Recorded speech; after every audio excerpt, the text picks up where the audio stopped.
Ciência nas redes. Estamos aqui teremos 4 apresentações, 3 mestrandos do programa de pós-graduação em mídia e cotidiano da UF, que são o Adler, a Marina e a Letícia, e a Tainara Cabral, que é bolsista de iniciação científica também lá na UF. Então, vamos começar com a primeira apresentação, que será da Tainara.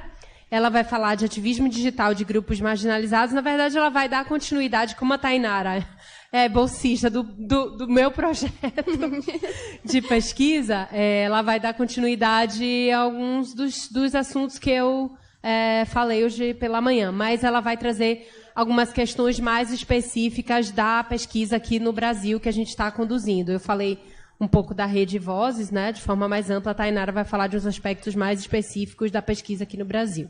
Então, vamos começar com a Tainara. Você vai querer falar em pé ou sentado? Não, sentada. Sentado?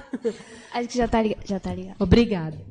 Bom, boa tarde. Meu nome é Tainara, como a Andréia já falou. Eu sou estudante de graduação em comunicação social e sou bolsista FIBIC, com orientação da Andréia.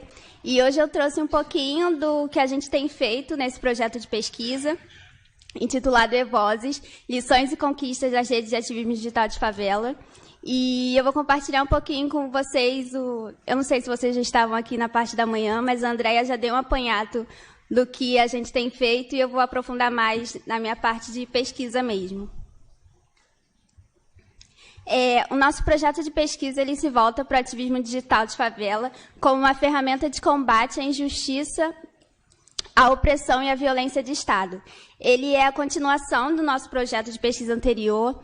No nosso projeto de pesquisa passado, a gente buscou analisar como as vozes marginalizadas, por quais vias essas vozes percorreram para que, de fato, elas pudessem emergir e vir à tona, para que, de fato, a gente pudesse ouvir essa realidade, né?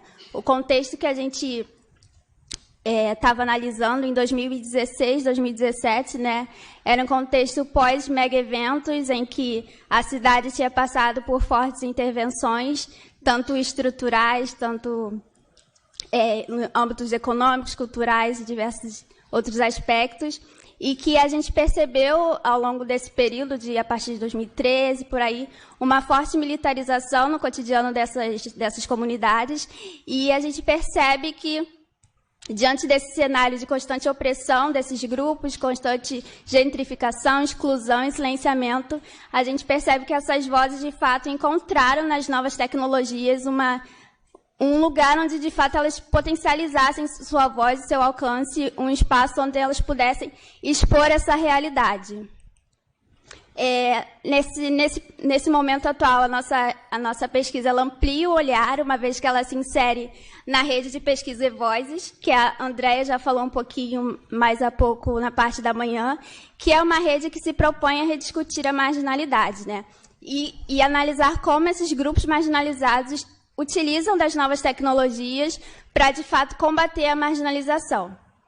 O Brasil ele é inserido nessa rede através do nosso projeto de pesquisa, trazendo como pauta o ativismo digital de favela e a questão de como esses grupos, aqui tendo como foco a cidade do Rio de Janeiro, são marginalizados. Outros países também se inserem na rede, como o Quênia, que tem como ênfase o ativismo, a Síria, que traz questões de governança e busca, através dessas novas tecnologias, medidas para promover o diálogo entre os países, né? De fato, uma reconciliação. A questão da imigração aqui é muito forte também. E também nessa rede também está incluído membros do Reino Unido e ela é financiada por um órgão de fomento da Inglaterra. Dos objetivos do nosso projeto de pesquisa. Ele busca investigar como as novas tecnologias vêm sendo utilizadas por grupos ativistas de favela. A gente também buscou entender como as redes de ativismo digital de favelas são formadas e disseminadas nesse cyberespaço. A gente buscou compreender as maneiras em que o ativismo digital de favela está inserido em uma cadeia ecológica midiática. E a gente buscou também traçar um paralelo entre os usos e apropriação dessas novas tecnologias. E isso se dá através dessa análise, né, dentro da Rede Evozes, de como esses outros grupos estão utilizando essas novas tecnologias numa tentativa de exporem suas realidades, né. Bom, tendo em vista os nossos objetivos, a gente se volta como referenciais teóricos, a gente se volta para a comunicação e direitos humanos, que a gente tem até o Adilson como... nossos referenciais teóricos. E a gente entende que a comunicação por si só é um direito humano, né? A partir do momento em que esses grupos buscam na comunicação um lugar de autorrepresentação, né? Em que eles possam ser narradores das suas próprias histórias ou que, de fato, tenham suas histórias narradas de forma não marginalizada, não superficializada e não distorcida, como a gente veio ao longo dos anos de como a mídia hegemônica retrata essa realidade, né? Muitas vezes marginalizando o próprio morador e etc., trazendo como a favela fosse a junção e a compilação de todo o mal da sociedade, que por muito tempo a gente viu os grandes meios jornalísticos trazendo essa realidade dessa forma, né? A gente também se volta para o ciberespaço e para as tecnologias de libertação. A gente entende que boa parte dessas teorias trazem um tom, de certa forma, celebratório em torno das novas tecnologias, mas a gente entende que, de fato, as novas tecnologias por si só elas não são responsáveis por todas essas conquistas, né? Ao longo da pesquisa, a gente viu que um celular, por si só, ele não consegue fazer essa denúncia, ele não consegue difundir o conteúdo. Há toda uma articulação de pessoas, de fato, que sem receber nada por isso, dedicam a sua vida para que, de fato, expor essa realidade e mostrar o que tem acontecido ali. E muitas das vezes, como a gente vai ver mais à frente, tem consequências, essas pessoas se colocam à exposição, uma certa vulnerabilidade, esses ativistas, e que, de fato, isso ilustra mesmo como se dá toda essa articulação, e por isso a nossa preocupação de não colocar dar todos os créditos às novas tecnologias, né? De fato, elas potencializam, elas viabilizam que essas vozes consigam emergir e alcançar mais pessoas, mas elas por si só não são as responsáveis. E a gente também se volta para o cyberativismo. A gente tem os estudos ainda muito recentes, a maioria dos autores aqui no Brasil marca a questão do mediativismo surgindo nas grandes jornadas, em que a gente viu uma forte mobilização social em torno das mídias sociais, né? Mas ainda assim, dentro desse cyberativismo, a gente foca no mediativismo de favela, porque a gente entende que o contexto das favelas é muito distinto de qualquer outro contexto, né? O mediativismo de favela funciona mesmo como uma infraestrutura urbana, onde o espaço urbano dita a frequência e que as postagens vão sendo lançadas. E ao longo de toda a pesquisa das nossas análises, a gente viu que, por exemplo, em dias de conflitos, as postagens têm uma frequência assim, muito estreita entre um post e outro, numa tentativa mesmo de informar esse morador hora a hora o que está acontecendo para que, de fato, salvam-se vidas, né, através de cada conteúdo postado. Então, o mediativismo de favela não seria só produção de conteúdo, mas sim, de fato, numa tentativa de salvar vidas e trazer à tona o que tem acontecido, que, de fato, muitas das vezes isso é silenciado por outras mídias, né? Então, tendo em vista nossos objetivos e os nossos referenciais, as metodologias que a gente utilizou foram as entrevistas. Eu e a Andréia, a gente deu andamento a entrevistas com mediativistas aqui no Brasil, com ativistas no Quênia, com moradores de favelas e usuários de páginas, para, de fato, entender como esse mediativismo ele impacta diretamente a vida dessas pessoas que utilizam e dependem, né? Que depositam as suas vidas em cada conteúdo ali difundido. Eu também participei do curso Histórias Vivas, em que ele traz esse histórico de resistência das favelas e que ampliou muito o meu olhar em torno da pesquisa e me ajudou a entender onde eu estava inserida, que contexto é esse que minha pesquisa estava inserida. Esse curso, o diferencial dele é que ele traz as chamadas histórias vivas, que seriam os próprios moradores contando como de fato se deu esse histórico de resistência, mas ele também traz professores acadêmicos, etc. Ele tem como idealizadora a Gisele Martins, eu não sei se vocês conhecem, mas ela também é uma ativista da Maré. E uma outra metodologia que a gente utilizou foi a etnografia, que a etnografia seria a etnografia aplicada no campo virtual. Então, a gente fez o acompanhamento constante das principais páginas de ativismo no Rio, e assim a gente pôde analisar como, de fato, esse conteúdo se organiza e como ocorrem as interações, de fato, e etc. Deixa eu passar. E das produções. Acho que a Andréa já falou um pouquinho para vocês mais cedo, mas só para pontuar, o nosso projeto de pesquisa resultou na publicação e na aceitação de 2 artigos e 4 capítulos. E também nessa integração dos países membros da rede, a gente pôde realizar uma animação em que a história da Marielle foi um ponto de conexão entre os 2 países, né? Então, os ativistas de lá criaram uma animação totalmente manual com a história da Marielle, que a gente vai lançar. A data ali não dá para enxergar, tá 25 de outubro, mas ele vai ser adiado. Vai provavelmente ser em novembro, estão todos convidados para poder assistir. Vai ter uma exposição com todo o material e uma roda de debate para a gente poder discutir. Sair um pouquinho da oficina de animação lá no Quênia. No final da apresentação eu vou passar o vídeo, só para não interromper. Das produções, a gente também produziu um story map de mediativismo, onde a gente buscou reunir as principais iniciativas de mediativistas e, de fato, esses 2 produtos, tanto a animação como o Story Map, são tentativas de tornar mais democráticos os produtos da pesquisa, né? A gente entende que esse tema ele precisa sair do universo acadêmico, ele precisa atingir outras pessoas que, de fato, precisam conhecer, ainda mais no cenário social que a gente tem vivido. As pessoas precisam conhecer essas iniciativas e valorizar, de fato, as articulações desses ativistas. E aqui mais um pouquinho de como é o Story Map. Aqui é a capa dele, aí você clica em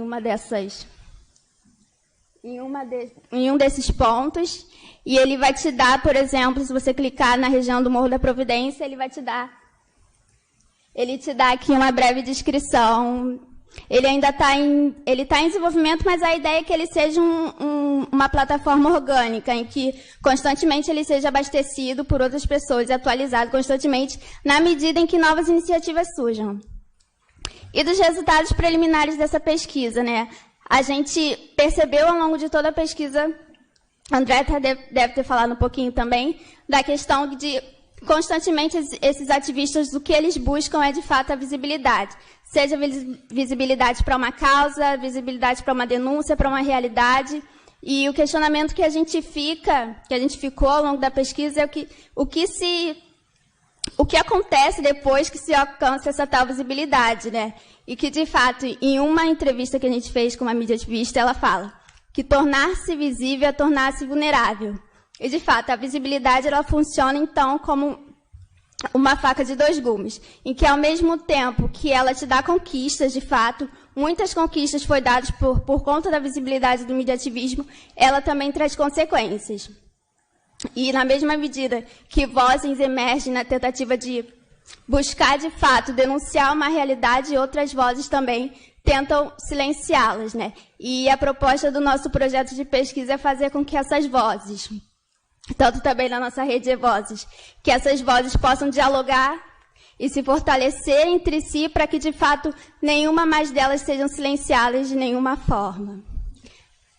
E, aqui está a página da Rede de Vozes, e a página do Facebook e o site onde está disponível também o mapa de mediativismo. E a animação, dá para passar agora? Dá, né? Dá para passar um pouquinho. Passar um trechinho da animação.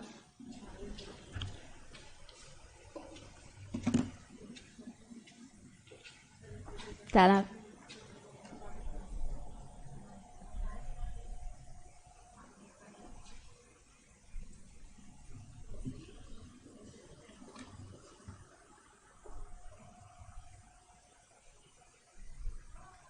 Ah, não vai passar.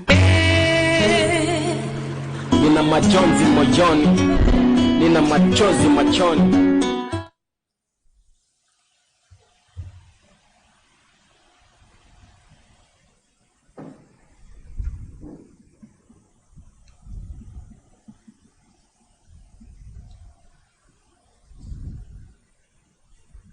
Aí vocês já podem ver como achar a animação.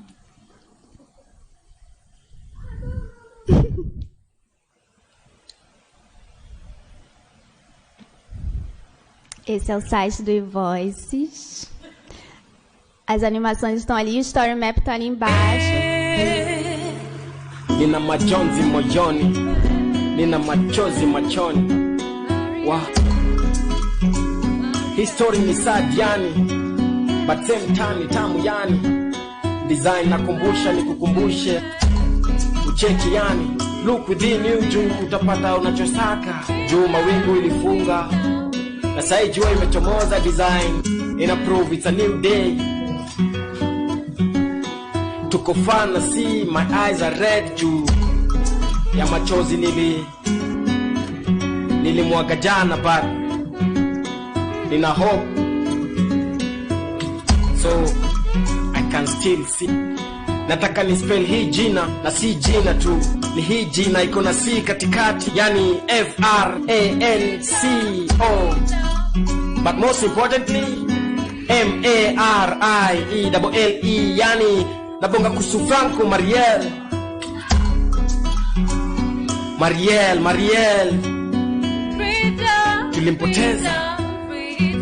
Tulimpoteza Mariel akipigania haki za kina mama, mawalala hoi, wanyonge na walionyongwa na serikali. Kweli hii serikali ina serikali za kuiba maisha za watu. Wow. Hii serikali ina serikali za kuiba maisha za watu. Long live in our hearts.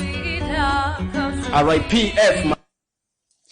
Bom, essa é a animação que os artivistas do Canyon fizeram. Ela é toda feita manualmente, onde foram impressas imagens e foram pintadas manualmente, depois escaneadas de novo, que deu esse movimento. E é isso, basicamente, os resultados da nossa pesquisa. A gente não sabe o que vai acontecer daqui para frente, de certa forma, em questões de contexto mesmo do que vai acontecer, mas a gente fica feliz com os resultados e com as interações que a gente teve ao longo da pesquisa e espero que possam continuar os frutos dela. Obrigada.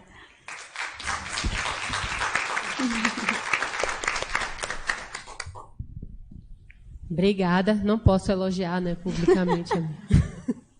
Agora a gente vai ter a segunda apresentação do Adler Mendes, que vai falar de consumos de bens virtuais de garotas gamers.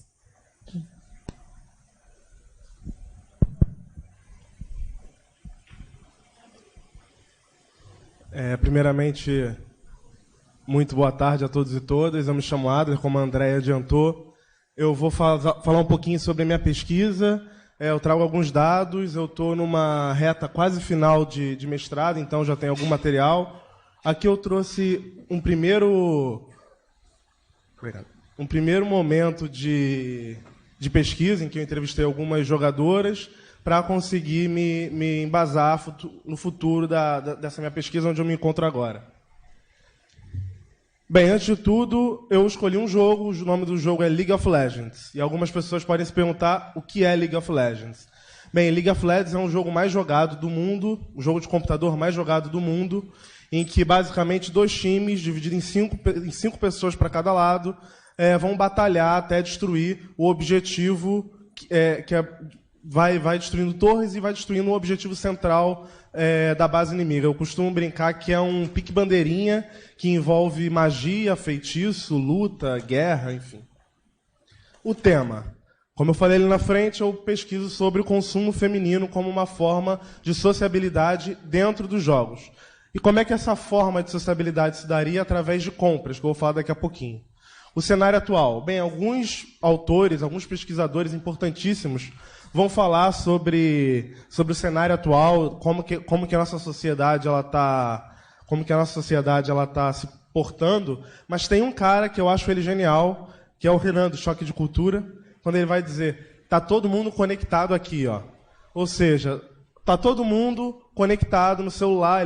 Nesse vídeo ele brinca dizendo que se você não existe no mundo dos celulares, você está morto, você sumiu. E eu acho que isso é muito interessante, porque algumas práticas que acontecem dentro do mundo físico, aconteciam no mundo físico, vão sendo estendidas a esse mundo real. Um pouco também do cenário atual relativo ao League of Legends, como eu falei, é o jogo mais jogado do mundo. Ele reúne mais ou menos 100 milhões de pessoas ativamente. Se fosse um país, seria o 13º mais populoso do mundo. É o game mais jogado. E um outro detalhe também que eu esqueci de falar no início, 52%, um pouquinho mais, do público de jogadores no Brasil são mulheres. A minha hipótese é de que, para fugir do machismo, algumas mulheres têm que fazer o consumo dessas skins, e, além disso, essas skins elas proporcionam algumas outras coisas, como, por exemplo, o status, a autorrepresentação identitária e a ideia de inserção dentro de um grupo. Bem, de onde surgiu essa ideia? Eu estava conversando com a minha orientadora, com a Andréia Medrado, não sei se vocês conhecem. A Andréia, eu apresentei uma pesquisa para ela, eu entrevistei 1.278 jogadores de um outro jogo chamado Counter-Strike. Desses resultados, 2,4% eram mulheres. E a Andréia me falou: poxa, por que não a gente por que não a gente escutar essa minoria em vez de escutar a massa, em vez de a gente escutar a maioria? No primeiro momento foi um baque, eu comecei a levantar um louvor, Jeová é um... Brincadeira.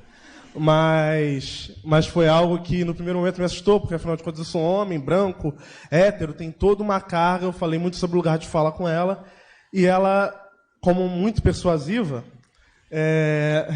conseguiu me convencer, me explicou um pouco sobre o lugar de fala, me explicou um pouco até onde eu poderia ir, até onde eu poderia caminhar dentro dessa pesquisa. Justificativa. Por que pesquisar isso? Bem, primeiro que os jogos eles deixaram há muito tempo de ser simples diversão adolescente.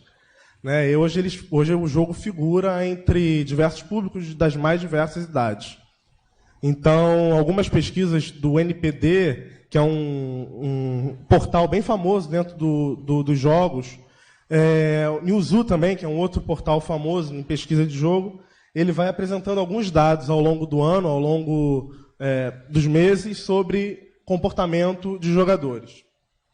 E como eu falei, o jogo deixou de ser de diversão adolescente. Hoje você se mostra naquilo ali. Hoje o jogo ele é quase que uma rede social. Que eu não vou entrar aqui agora, mas, enfim, tem um artigo meu sobre isso. O que são bens virtuais? Por que, então, que eu falei lá na frente, o consumo? Que consumo é esse de bens virtuais? Bem, diversos autores vão tentar traçar uma definição, um conceito de bem virtual. A maioria vai dizer que bem virtual, resumindo, juntando um pouco de todos esses autores, é de que é um bem consumido num espaço virtual, mas que ainda assim ele consegue manter características de pessoalidade com esse objeto equivalente a esse mundo real. Então, por exemplo, quando você consome algo na internet, não é simplesmente um objeto. Você coloca nele toda uma carga emocional, você coloca nele toda uma identificação, ou então toda uma vontade de se mostrar. Partindo daí, é que eu tento definir, através também desses autores, eu tento definir o que são essas skins. Bem, então skin eu posso afirmar que são bens virtuais consumidos dentro, aqui especificamente no League of Legends, que é o jogo que eu estou estudando, e a partir daí ele consegue alterar apenas esteticamente o personagem, ou seja, ele não altera a habilidade. Você quando compra uma roupinha de um personagem, ele não está aumentando a força, não está aumentando a destreza, não está aumentando a velocidade, ele só está alterando esteticamente. E os investimentos feitos nessas roupinhas ou nessas pinturas são absurdos, e é com dinheiro real. Também pesquisando um pouquinho sobre o cenário, fazendo um breve estudo da arte sobre o tema. É muito comum que as pesquisas elas falem sobre o jogo, sobre a mulher representada no jogo como um troféu, como um objetivo. Tem uma pesquisadora chamada Anita Sarkeesian, que ela vai trazer os tropos, né, que seriam mais ou menos os arquétipos do Jung. Só que pensando sempre dentro dos jogos, ela vai dizer, por exemplo, que um tropo muito comum é a mulher que é vista como troféu, a mulher que é o objetivo, caso do Super Mario. No final, a ideia dele é resgatar uma princesa. Um outro caso também, que é bem retratado nos estudos sobre mulheres e games, é a respeito do Gamergate. Eu acredito que alguns aqui não conheçam. Fazendo uma analogia ao Watergate também. Foi quando um escândalo de que uma mulher chamada... Esqueci o nome dela, gente. Esqueci o nome, eu não coloquei no slide, olha só. Ela aparentemente fez trocas sexuais por uma boa avaliação do jogo. Só que, na verdade, era um grande boato e foi só uma desculpa. A hashtag Gamergate foi só uma desculpa para atacar ela, para fazer ameaças a ela, para dizer, enfim, fazer coisas absurdas sobre a desenvolvedora, né? E aí, partindo dessa ideia, a gente percebeu, eu com o André, a gente percebeu que existe uma lacuna. É muito comum a gente ver pesquisas sobre consumo, é muito comum a gente ver pesquisas sobre mulheres e jogos, mas não uma pesquisa que consiga reunir mulheres, consumo e jogos. A metodologia. Bem, como eu falei lá no início, aqui é só a primeira parte da pesquisa. Hoje eu já tenho alguns dados a mais, eu vou pontuar quando eu achar necessário com esses dados a mais. Eu entrevistei 5 mulheres entre 17 e 24 anos, perguntando principalmente sobre skin, sobre compra de skin, motivação de compra de skin, sobre o cenário, como é que elas conseguiam entender a participação delas dentro desse grupo. E também eu fiz algumas perguntas sobre o League of Legends, de maneira bem geral, para também dar aquela quebrada no gelo, né? Aqui está um quadrinho que eu coloquei, é o gasto com skin, como eu falei, era um valor bem alto. Tem gente que gasta 2.000, mas na entrevista pessoal, teve uma menina que respondeu que gastou 8.000. É um valor até baixo. Tem gente que gasta muito, muito mais. Uma outra coisa também que eu reparei é que, geralmente, quanto mais tempo você tem no jogo, mais você gasta, o que parece ser meio óbvio, mas não é só isso, é porque dá uma sensação para o outro de que há uma seriedade dentro daquilo ali, que você leva o jogo a sério, que não é só um simples jogo. Na segunda parte da entrevista, eu perguntei sobre os hábitos dessas jogadoras em relação ao jogo, com quem jogam, quando jogam, o horário que jogam, se elas mantêm contato simultâneo enquanto jogam. Na terceira parte, eu perguntei, só para pontuar, não teve nenhuma resposta assim, de grande impacto. Eu só trago uma aqui no slide, em que ela diz que a Jax... outra coisa que eu esqueci de falar também. Eu não identifiquei elas pelo nome, eu identifiquei com nomes do personagem do LoL, tá? Então elas estão mantendo o anonimato. Então teve uma que disse: eu gosto muito de jogar LoL devido à sua capacidade de me tirar do mundo real imperfeito e me transformar para um mundo onde eu tenho domínio de quase tudo. Na terceira parte eu já perguntei em relação ao machismo, como é que elas encaram o machismo, quais são as estratégias que elas usam para evitar esse machismo, quando elas sofrem alguma agressão, se existe algum tipo de grupo que consiga proteger, ou elas fazem parte de algum grupo que consiga defender simultaneamente, se alguém toma partido, se elas se defendem, como que elas se defendem. Algumas respostas. Das 5 entrevistadas, apenas uma disse que mudou o nome para evitar o machismo. Na pesquisa maior que eu fiz, teve um dado curioso. Algumas falaram que, pelo contrário, elas alteraram o nome, em vez de um nome neutro, colocaram um nome feminino, exatamente para mostrar que elas são mulheres. Mas aqui apenas uma disse que mudou o nome, o apelido do jogo, para um nome neutro, para ela fugir desses ataques. Ela disse que porque mulher na comunidade game, ainda mais na do LoL, que é tóxica seria uma comunidade agressiva, uma comunidade que não aceita muito, muito diferente. Não é tratada corretamente igual para igual, mas sim com extremo machismo.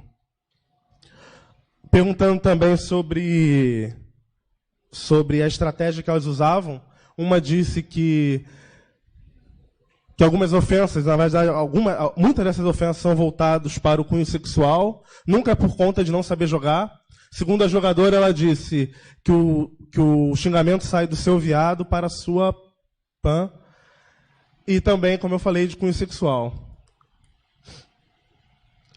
Como estratégia de defesa, eu gosto muito dessa resposta da Nami, quando ela diz que deboche é a melhor arma. Tiram eles do sério. E ignorar também. Eles continuam falando e ficam irritados por serem ignorados. No final, é só questão de jogar a culpa em outro alguém das próprias frustrações. Na verdade, também na pesquisa que eu fiz em maior escala, a maioria também disse a mesma coisa. Disse que ignorar é a melhor arma ou então o deboche.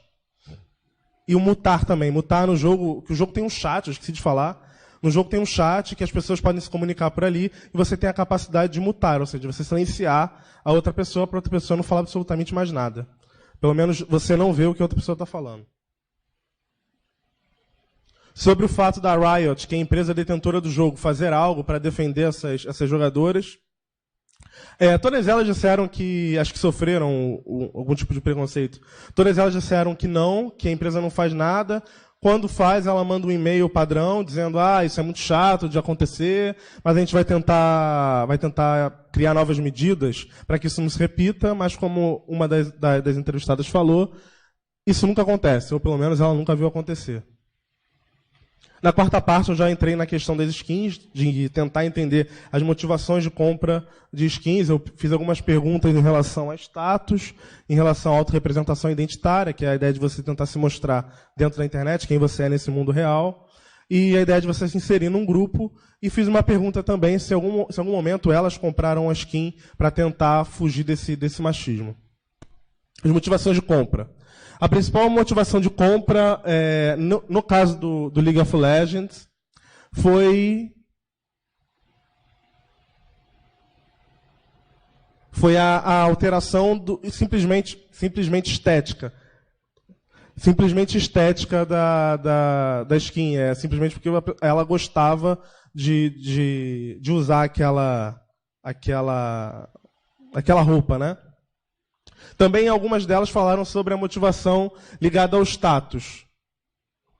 Seria aquela ideia de você tentar se diferenciar, você tentar se distinguir do outro através de uma skin, que é um pouco mais cara, você mostrar para o outro que tem aquilo que o outro não pode ter.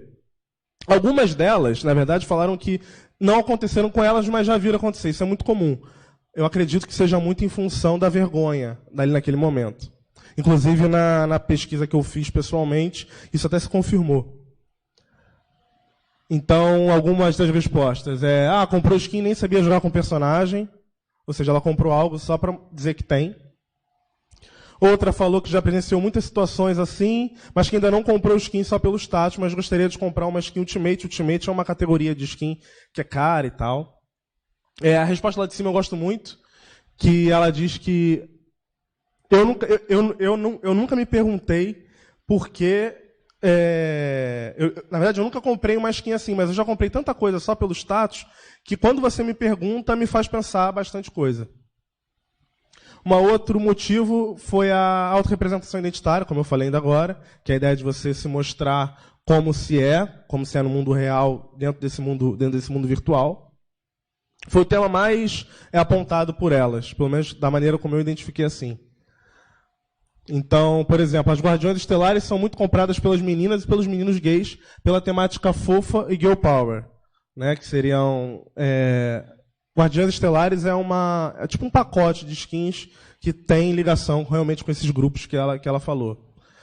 Sim, a Lulu respondeu sim, já comprei uma skin que parecia comigo, curtindo o verão, por causa da cor do cabelo. Na verdade, também na pesquisa que eu fiz em maior escala, a maioria falou também sobre isso, sobre o fato de se parecer com ela. A outra é a motivação para entrar num grupo. Eu no início do trabalho, conversando com o André, eu imaginei que essa fosse a resposta mais pontuada, ou então que as jogadoras iriam tentar ludibriar para não responder, mas não. A maioria falou que isso não é muito comum, ou seja, você comprar uma skin para você se sentir pertencente a todo um grupo. Só a Nami falou algo do tipo que só talvez quando pessoas brincam de jogar um jogo com o mesmo pacote de skin, tipo Guardiões Estelares, que eu falei ainda agora, quando todas as jogadoras resolvem comprar uma skin só para poder jogar com as amigas ou com os amigos, com aquela temática. Isso na pesquisa também em maior escala. Algumas jogadoras apontaram isso, mas foi a minoria. As considerações finais. Primeiro que eu destaco aqui é que nem todas essas motivações podem ser aplicadas em outros jogos, é mais no League of Legends, eu tentei focar mais nesse jogo. Então, se a gente for pensar num outro jogo, pode ser uma outra pesquisa, uma outra motivação de compra. Como eu falei ainda agora, também a autorrepresentação identitária, ela é aquele motivo principal apontado por elas, principalmente quando elas falam no gostar daquilo ali que o personagem tem, porque parece muito com elas. Uma outra hipótese que eu falei ali ainda agora sobre o fato de fugir do machismo dentro desses jogos. Você consumiu uma skin, a mulher consumiu uma skin para tentar evitar essas agressões. Eu vou deixar para vocês lerem a minha dissertação. #descubra.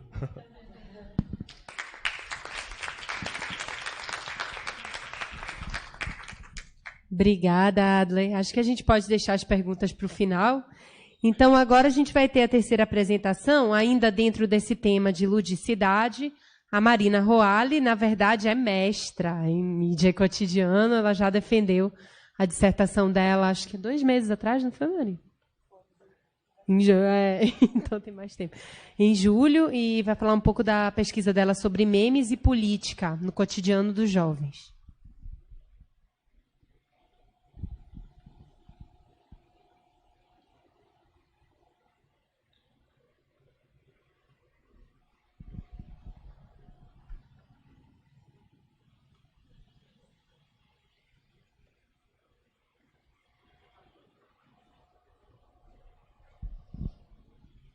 Ficar sentada aqui mesmo.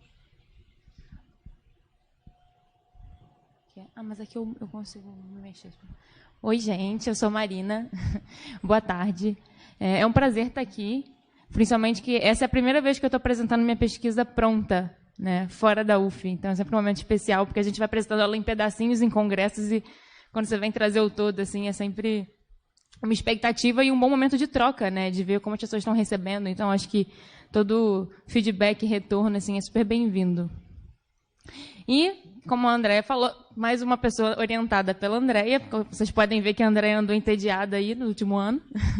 Pegou uns trabalhos para orientar. Eu tenho que passar por aqui? Aponta ali. Sim. E o meu trabalho se chama Meme Meu Idioma, que são os usos e apropriações de memes por nativos digitais para falar de política no cotidiano.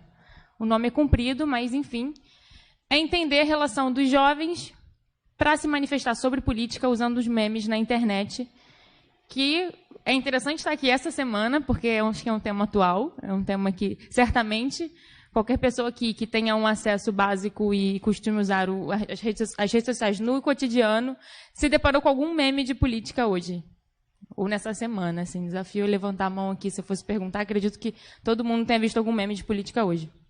Mas como que surge, de onde que começa uma pesquisa e como fazer uma pesquisa de memes e política? Eu acho que mais do que apresentar as considerações finais, eu acho que vale compartilhar aqui como, academicamente, a gente tem esse desafio de pensar essas novas plataformas, né? E objetos de estudos tão novos. Eu acho que essa é uma parte boa do programa de mídia cotidiana, que a gente tem essa oportunidade de explorar esses caminhos. E aí eu vou dividir aqui um pouco como eu pensei meu trabalho. E pensar meme, falar de meme, a gente tem que falar de contexto para entender melhor, né? Tudo começa nos memes. Eu acho que toda pesquisa nasce no incômodo, né? Todo pesquisador, ele, quando você resolve entender alguma coisa, é que você olhou para alguma coisa, algum fenômeno, sentiu que tem alguma coisa acontecendo ali e você foi com aquela vontade de entender melhor. E eu sempre tive isso com os memes. Antes de entrar no mestrado, já formei em comunicação e trabalho com pesquisa de comportamento. E toda vez que eu me deparava com alguma situação do meu trabalho que eu tinha que entender melhor o comportamento dos jovens, e eu tinha um tempo muito curto para isso, e às vezes eu abria várias páginas de blogs e pesquisas e lia coisas que não estava entendendo e não estava me ajudando. E quando eu abria a rede social e eu começava a ver os memes que esses jovens postavam, me ajudava muito a entender, a me dar uma primeira camada de termômetro de sentimento sobre o que eles pensam. E aí que eu comecei a abrir os olhos, porque tem certos conteúdos que vêm daquela ideia de conteúdo trash, de conteúdo do humor, que passa despercebido no nosso dia a dia, que a gente acha que é uma bobeira, mas que nos podem nos ensinar muita coisa sobre o que está acontecendo na atualidade. Eu acho que ainda mais nos tempos de hoje, que tudo é tão efêmero, né? O meme está respondendo essa tensão de efemeridade. E os memes estão aí na internet, eu não vou ficar falando tanto de meme para depois a gente entrar em política, mas só para fazer aqui uma primeira página. Os memes estão na internet aí desde que tudo era mato, como a gente costuma dizer. E hoje a gente costuma conhecer meme, acho que provavelmente muitos de vocês conhecem meme a partir dessa ideia de um formato, né? Que a gente tem uma foto, tem um padrão ali estético de fonte, e brinca e faz alguma brincadeira com algum contexto, cola uma imagem com conteúdo e passa uma mensagem no cotidiano. A gente acabou entendendo o meme por essa estética, né? Mas o meme, ele virou uma estética por consequência, porque o meme, na verdade, ele é muito mais que isso. Ele deriva de um conceito da biologia, que foi o Richard Dawkins que cunhou, quando ele queria entender o que além dos genes, fazia a gente passar um comportamento à frente, né? O que a gente reproduzia. Certas coisas não se passa pela hereditariedade, a gente reproduz porque é quando entra a cultura, coisas que a gente aprende pela imitação. E é claro que, ao longo dos anos, a ideia do que é meme mudou. E quando a gente entende hoje o meme na internet, na cibercultura, meme é todo conteúdo que, à medida que ele vai para frente, né, à medida que ele se desloca na rede, ele se ressignifica. Então, o meme ele é meio que um ser mutante. Uma imagem sozinha ela não é nada. Botar uma foto de um chapolim, ele é um chapolim. Quando eu boto o chapolim na internet, ele vira outra coisa. E aí ele abre uma margem de interpretações que vai variar de acordo com o contexto. E aí, o meme ele começou a entrar em várias esferas do cotidiano. As pessoas fazem meme com personagens de novela, memes com personagens de game. O meme ele tende a ser uma versão digital do que a gente chamava de piada do cotidiano, piada interna, né? A piada interna ela sempre existiu. Você tem um grupo, tem uma piada interna que vocês falam, só vocês entendem, vocês compartilham. E o meme ele expandiu essa ideia de piada interna. É uma coisa que eu entendo, você também entende. E quando a gente compartilha, a gente ri disso. Só que você vai ressignificando e vai passando à frente. E o que ele tem de interessante é que ele atravessa fronteiras, né? Uma das questões, dificuldades metodológicas, quando a gente foi pensar meme de política, o que é um meme de política? Como é que eu vou definir? Porque quando eu fui conversar com algumas pessoas, eu achava que meme de política tinha que ter a foto de um político. De repente, alguém me mostrava a foto de um gato e ela entendia que aquilo era um meme de política. E a gente entende que o meme ele sempre se dá a partir do contexto. O texto do meme, ele é o contexto. A foto dessa... Eu posso ter essa garrafa aqui, isso é uma garrafa de água. E se você tem uma piada interna e para o seu grupo isso vale outra coisa, e eu coloco isso na rede social, ele vai adquirir um sentido. Então, hoje, se você bota a foto de uma bandeira do Brasil numa página, numa discussão, ela pode significar muitas coisas. Ela pode significar a bandeira do Brasil, ela pode significar sua posição ideológica, ela pode significar... E é assim, o meme ele vai trabalhando com esses significados. E é interessante que ele é simples, ele é rápido de entender, mas ele passa uma mensagem muito potente.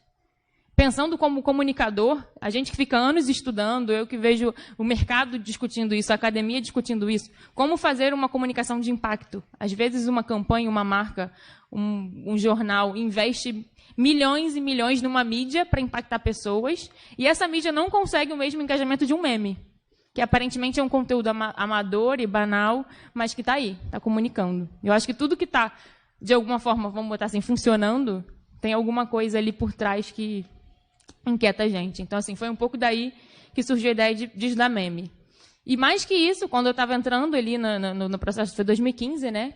Eu acho que a gente estava fechando o projeto para o mestrado, estava nessa efervescência política. E os memes não estavam só mais na brincadeira, só na novela. Os memes, eles atravessam fronteiras. E eles estavam muito presentes nessas conversas de política, né? Se a gente pensar de 2014 para cá, que foi as últimas eleições presidenciais, toda a trama do impeachment, Lava Jato, tudo isso, os memes, eles estavam sempre ali, como coadjuvantes ali no dia a dia, nos trazendo, nos relacionando com nos fazendo relacionar com esse conteúdo. E eu gosto muito dessa matéria do Nexo, que eles abrem lá, na época, acho que foi em 2014, 2015 essa matéria.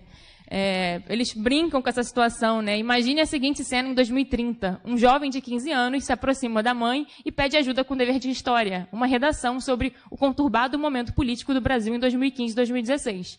Aí a mãe fala, nossa filha, eu achei que você ia perguntar. Aí abre no computador a página de memes 2016. Né? Porque eu acho que isso é interessante porque A gente tende a pensar no meme como esse conteúdo efêmero, né? O meme de hoje, daqui a uma semana, ele não faz sentido, ele acabou. Se a gente pensar em viralização de conteúdo, em deslocamento, em rastro na internet. Mas pensando na percepção das pessoas, a longo prazo ele conta uma historinha, né? O meme de hoje ele é uma continuação de alguns memes que eu consumi na semana passada. Então, ele conta narrativas. E as narrativas que ele conta que é interessante a gente investigar. Se a gente pensar no impeachment, você pode ver várias narrativas do impeachment se você quiser olhar pelo ponto de vista dos memes. Você pode ver a narrativa de um golpe, você pode ver a narrativa de um impeachment, você pode ver N narrativas. Então, não é só um fragmento, são vários fragmentos quando a gente olha para ele assim, uma forma de um todo. E tem um ponto também interessante que muitos dos estudos de meme, quando a gente começou a estudar e pegar, hoje o meme ele já está ganhando cada vez mais espaço na academia. O Vitor Chagas, que é do Estudo de Mídias da UF, tem um projeto chamado Museu dos Memes, super bacana. Só que a maioria dos estudos que a gente se deparou começavam a estudar o meme de uma perspectiva do extraordinário. Você pega um meme, o fenômeno meme Chapolin, o meme Glória Pires, e estudava aquele movimento. O nosso desafio aqui era entender não o meme do macro para o micro, mas o contrário, é o meme do cotidiano. Eu não queria estudar um meme, mas o meme de modo geral. Tá? E o caminho para isso, né, pensar esse meme, o André Lemos fala, quando fala de internet, de cibercultura, ele usa um termo chamado remix cultural, e entender muito o meme nesse remix cultural, nessa nossa capacidade de montar e desmontar coisas para construir e entender nosso contexto. Que cria uma relação, a gente trabalha aqui no projeto como um todo, o meme sendo encarado como uma narrativa deslizante. Porque são pequenos fragmentos que vão se deslizando e vão contando uma história a longo prazo, vão criando alguma relação com as pessoas. E aí tem o fenômeno do meme na política. Uma das coisas que nos aponta a importância de estudar um meme é que, no início desse ano, eu acho, foi no ano passado, o Temer começou a notificar alguns blogs que faziam memes, não sei se vocês já ouviram isso, que faziam memes com a cara dele, falando que tinha que usar imagens oficiais. Não era uma censura, mas tinha que usar imagens oficiais. E aí a internet fez ainda mais meme, os blogueiros que receberam isso, botaram isso na internet. E eu acho que o que Temer precisava entender é que a gente está em outra era. Tem certas coisas que você não tem mais o controle, você não controla a internet. E esse meme do Bill Gates conversando com o Temer, eu acho que explica isso. Ele fala, Michel, não dá para desligar a internet de quem faz memes. Então, assim, vão acontecer, quer ou não. Assim, é um fenômeno desse tempo. Da mesma forma que eu acho que a Renata Sorrah não esperava virar um meme tão famoso quando ela virou aquele Nazaré Confusa. Ela não tem mais escolha. Ela tem anos de carreira, fez 1000 novelas. Outro dia deu uma entrevista falando que passou na rua e uns jovens falaram, lá, a mulher do meme. E ela falou, nossa, tantos anos de carreira e eu virei a mulher do meme. Então, são fenômenos do tempo de internet. E aí, pensando no que a gente queria entender meme, a gente queria entender a relação da política, a gente queria entender o ordinário e o extraordinário. E, na relação com as pessoas, nós começamos a costurar que metodologia a gente ia fazer. Né? A gente entendia que era política, porque na política estava essa efervescência, tinha essa relevância de muitas camadas ali para desdobrar, como é que uma coisa que a gente acha que é superficial chega num outro campo que a gente entende que não pode ser superficial, então como que resolver essa tensão? Para a gente entender essa coisa do meme, não no sentido extraordinário, mas no ordinário, com quem falar? Com os nativos digitais. Por isso a gente escolheu esse jovem, que eu chamo na pesquisa de geração Z, partindo de conceitos de estudos geracionais. Claro que, evitando cair nessa romantização de estudos geracionais, que tenta entender a geração como uma forma homogênea, a gente teve muito esse cuidado, principalmente se a gente pega um estudo de geração lá fora, geração Z nos Estados Unidos, geração Z no Brasil, tem particularidades. O acesso à internet, para começar, não é igual no Brasil todo, então a gente teve esse cuidado. Mas, para partir desse recorte, que essa é uma geração que é a primeira geração que começa a sua vida, se começa a se entender, nasce num contexto de mundo onde já existia internet. Né? A gente, a academia, o mercado, a gente ficou muito tempo estudando esse mundo on e off, mas daqui a um tempo essa discussão entre o on e off ela vai acabar. Né? É estranho pensar que nós somos a última leva de seres humanos na Terra que conviveu com um mundo que foi offline e online, porque quem nasce agora não entende. A gente vai ter que explicar para uma criança o que era um mundo sem nuvem, o que era não se conectar. E aí entender como eles têm essa relação diferente de espaço. As outras gerações já tiveram que ter uma transição. Né? Em algum momento da sua vida você vou navegar, vou entrar na internet, um espaço que você entra e sai. Essa geração não. o entrar e sair, você está sempre conectado. E isso já impacta em várias formas como eles entendem o mundo. Então, olhar nativo digital foi muito por esse sentido.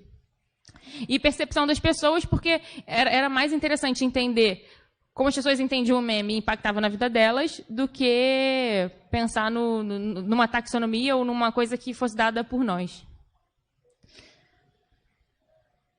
Aí a gente dividiu, a gente começou fazendo uma etapa quantitativa, não para ter eu não tinha condições de fazer uma pesquisa Brasil, mas a gente conseguiu 400 respostas, assim, conseguiu espalhar por vários estados, para ter uma noção de relevância do tema, porque não tinham dados sobre meme na época, para ver se faz sentido, vamos estudar isso, esse público está compartilhando, e para confirmar se valia falar com esses jovens dessa geração Z. E a partir daí a gente tirou uns primeiros insights, fizemos então estudos de recepção, fizemos 2 grupos focais em maio e junho de 2017, começamos a analisar, fizemos umas hipóteses, caímos em mais revisão bibliográfica. Em abril de 2018 fizemos um outro grupo focal para validar e ver se fazia sentido o que a gente tinha visto. Para ver se não era uma coisa que era do momento e se a gente estava realmente entendendo o meme no cotidiano. Então é meio que o processo foi esse. E aí, como eu acabei já falando aqui muito eu vou cair nessa parte da análise, porque temos pouco tempo. E aí, o que aconteceu? A gente falou com jovens universitários de faculdades federais, acho que vale pontuar isso também, que não é igual em todo lugar. Então, fizemos grupos com jovens de comunicação da UF, jovens de administração pública da Unirio, e depois testamos de novo na UF. E aí, a gente fizemos um grupo focal e... Antes de falar de meme e tudo mais, acho que a gente caiu muito nessas questões de primeiro entender a relação deles com política, né? Para depois chegar no meme, entender o que era política para eles. E é bem interessante que quando eles começaram a falar de política, começaram a descrever muitos dos conceitos de Auger quando ele fala de supermodernidade, né? Que a gente hoje fala, nossa, esses jovens são muito mais politizados, muito mais antenados, eles falam coisas que outras gerações não estão falando. E eles entendem que não é nenhuma questão de escolha. A política está lá. A política está nos espaços onde eles estão. A política ela vem até você. E eles falam, eles dão várias frases de que ela está presente em qualquer espaço. Você é bombardeado por notícia. Então, a gente hoje vive num fluxo, num excesso de informação que, ao mesmo tempo que isso é bom, também gera uma angústia, né? Que você sente uma necessidade de estar atualizado o tempo inteiro, assim. Eles falam muito tem uma frase aqui que é: você passa um dia fora do Twitter e parece que você ficou uma década fora dele. Então, eles têm muito essa dependência de se atualizar pelas redes sociais, e não se atualizar é uma angústia, assim. Você não ter visibilidade. Se eles entendem que a vida deles estar transitando entre o on e o off, se você some de uma dessas esferas, você não tem visibilidade, você não constrói nem identidade. Então, acompanhar esse fluxo é importante e se manifestar nesse fluxo também é importante. E aí eles têm um grande dilema, que é acompanhar o fluxo das notícias, entender tudo o que acontece sobre política e, ao mesmo tempo, marcar uma posição e ter que opinar. Porque o mundo cobra que você opine. Eles falavam muito do meme da Glória Pires, que ela tem um meme do não sou capaz de opinar, porque não ser capaz de opinar no mundo de hoje é uma coisa complicada. Ser isentão é uma coisa complicada. O mundo cobra que você escolha em que caixinha você está. Só que esses são jovens que cresceram num momento de crise de confiança. Eles cresceram vendo grandes instituições sendo questionadas. A igreja não tem o mesmo valor, a universidade não tem o mesmo valor, os grandes partidos políticos estão se envolvendo em esquemas de corrupção. Os grandes veículos de mídia que antes informavam a gente, de repente, não são mais tão confiáveis assim. É fake news o tempo inteiro. Então, eles desconfiam muito de tudo. E o fato de desconfiar muito de tudo gera um pouco uma relação de cinismo com as coisas e um medo de se definir. Todos eles falam muito de política, mas quando você fala, e aí, mas você é de esquerda ou de direita? Aí eles começam, não, veja bem, eu me identifico com essa, mas eu não sou bem essa. E eles ficam sempre fugindo de uma definição, porque eles têm medo de falar que é de esquerda e amanhã o partido de esquerda se entra numa lava-jato e lá, você escolheu o lado errado. Então, eles, ao mesmo tempo que querem falar, eles têm dificuldade de se posicionar. E aí que entra o meme, porque o meme ele te ajuda a falar, a traduzir sem se comprometer muito, mas mandar sua mensagem para o outro. Semana que vem ninguém mais viu e tudo bem. Então o meme ele entra aí meio que como uma válvula de escape, assim, uma ferramenta que te ajuda muito no dia a dia. Nessa necessidade de marcar posição. Eles falam lá, a internet é uma terra sem dono. E é interessante pensar que o que é política para eles é um pouco diferente do que é a noção clássica de política. Política acabou caindo numa caixinha negativa. Eles querem falar de política, só que política é feio, política é o lugar das pessoas corruptas, política é o lugar de quem quer interesse. Muitas vezes eles falam, não, às vezes eu quero falar de uma coisa, mas assim, não é política. Eu quero discutir sociedade, eu quero discutir direito humano, mas não é política. Então, assim, política não é direito humano. O que é política, né? Política é só quando a gente vê a foto de Brasília. E aí, a forma como eles encontram de falar de política é falar de lugar de fala, é falar de identidade. Porque quando eu estou falando de identidade, não é política, eu estou falando do meu lugar, eu estou falando da minha vida. Então, tinham muitas frases assim, são questões humanas, não é política. Eu estou falando de questões... Então, há uma negação de política, quando, na verdade, não deixa de ser política. Então, essa relação de distanciamento é muito interessante, né? Como que o jovem... Muitos não se viam como militante político, você abriu o Facebook deles e tinha um monte de posts, de textão, de coisa de política. E eles falam que evitam falar de política, a não ser quando toca no coração, a não ser quando... Não, aí eles falam assim, tem uma coisa que me falaram, mas pegou pesado. Aí eu fui para a internet. E o que isso revela? Que a hora que a gente vai para a internet, não é naquela hora racional, como a gente pensa lá na esfera pública habermasiana, que você vai discutir política. É na hora que você está no afeto, né? É na hora que pega. E quando você vai discutir política na hora que pega, deixa de ser debate e vira arena. Porque você está mais preocupado em ganhar uma discussão do que em dialogar. E aí fica complicado dialogar. E aí a gente foi entendendo e vendo que tem características e tem memes diferentes, alguns que ajudam a dialogar, alguns memes eles te ajudam a marcar posição, no sentido de entender de que lado você está. A gente pode ver hoje muita gente, nesse período eleitoral, que posta um meme. É um meme que vai ajudar a dialogar ou é um meme que está mais te mostrando de que time você está? E às vezes, quando você reforça de que time você está, você cria mais rivalidade com o outro. Ou eram memes que falavam, olha, tá todo mundo junto, mas despertavam um cinismo, mas não vai dar nada certo. E aí eles despertavam uma certa apatia. E a gente acabou catalogando e chegou num gráfico final que mostrava como é que fica a relação desses memes e como que o meme ele ajuda você a se entender na coletividade, na individualidade e quando eles despertam ação. Mas, assim, como a pesquisa é muito ampla, o que dá para trazer aqui é muito um recorte e um pouco do contexto dessa pesquisa. Se quiserem, depois a gente troca contato para passar mais. Obrigada, gente.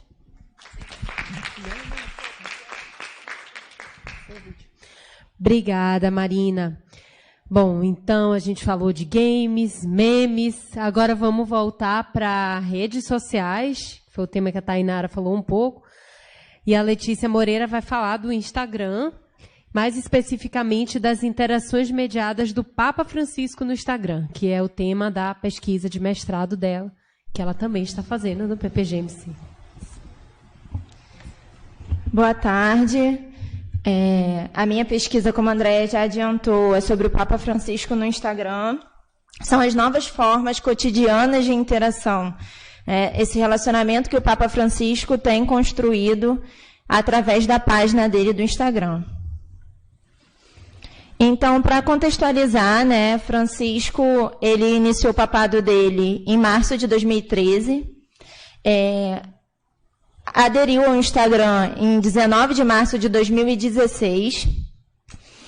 Nas redes sociais hoje, ele já tem mais de 5 milhões de seguidores no Instagram e mais de 17 milhões no Twitter. Lembrando que o Twitter já pertencia a Bento XVI e foi aderido por ele assim que ele iniciou o pontificado. Esses dados são atualizados do último dia 16. Uma coisa também que é interessante ressaltar é que Francisco ele não segue absolutamente ninguém no Instagram. E no Twitter, ele segue 8 páginas, sendo que são 8 páginas, são vertentes da página dele em outros idiomas. Então, na verdade, ele não segue ninguém a não ser ele mesmo. No Instagram, a estratégia já é outra, a estratégia de veiculação de conteúdo. É uma publicação, né, uma foto, um vídeo e a legenda sempre vem organizada em vários idiomas para que não se precise ter várias páginas para isso, é mais concentrado. Então, o Gustavo Entrala, que é responsável pela conta do Papa, assim que ele começou o pontificado, ele conversou com Francisco sobre o Twitter de Bento XVI e sobre a necessidade da igreja se adaptar ao novo tipo de consumo de mídia, né, que os fiéis hoje não estão mais com tempo de ler uma encíclica inteira do Papa. Então, essa necessidade de veicular mensagens mais curtas. E Francisco, que não era muito adepto às redes sociais, resolveu, né, entrar nesse desafio. Inicialmente, acredito que hoje não seja mais possível, mas ele ainda escrevia, segundo entrar alguns posts, outros vinham justamente das solenidades presididas por ele. Então, a minha metodologia, né, essa é a minha pesquisa de dissertação de mestrado, ainda não está pronta. Então, é na etnografia, né, essa etnografia no ambiente digital, essa profundidade do olhar do pesquisador. A análise de conteúdo eu já vou aplicar na hora que eu estiver analisando os comentários. Isso não significa que eu vou abandonar a etnografia. Pelo contrário, a etnografia é um método que adere muito outros para caminhar junto. Então, ela vai ser aplicada na pesquisa inteira. Então, meu objeto de estudo são essas interações mediadas cotidianas do Papa Francisco com seus seguidores no Instagram. E por que o Instagram? Né, primeiro, que a Igreja Católica, todos sabemos, tem um trajeto histórico, uma cultura imagética muito grande, né? Então, isso vem desde muito tempo e hoje a gente começa a pensar isso nas redes sociais. Ela não tem uma trajetória fotográfica, uma tradição fotográfica. Mas, de repente, essa é o que eu ainda estou descobrindo, né? Essa, não tradição, mas esse uso de imagens de forma, né, mais intensa, comece a ser desenvolvido nas redes sociais e não nas solenidades religiosas, nas igrejas, não, mas nas redes sociais. E também, né, essa é uma rede social que só Francisco usa, não pertenceu a outro Papa, que isso é importante, a gente consegue ter uma dimensão maior da atuação dele. Também, na última pesquisa da Rock Content, de 2018, mostrou um crescimento do Instagram, do ano passado para cá, então é uma rede social que está sendo, né, bastante utilizada. E também, de acordo com o Sontag, né, os fatos sempre foram mais interpretados e vistos com mais veracidade quando eles são conhecidos através de fotografias, de imagens.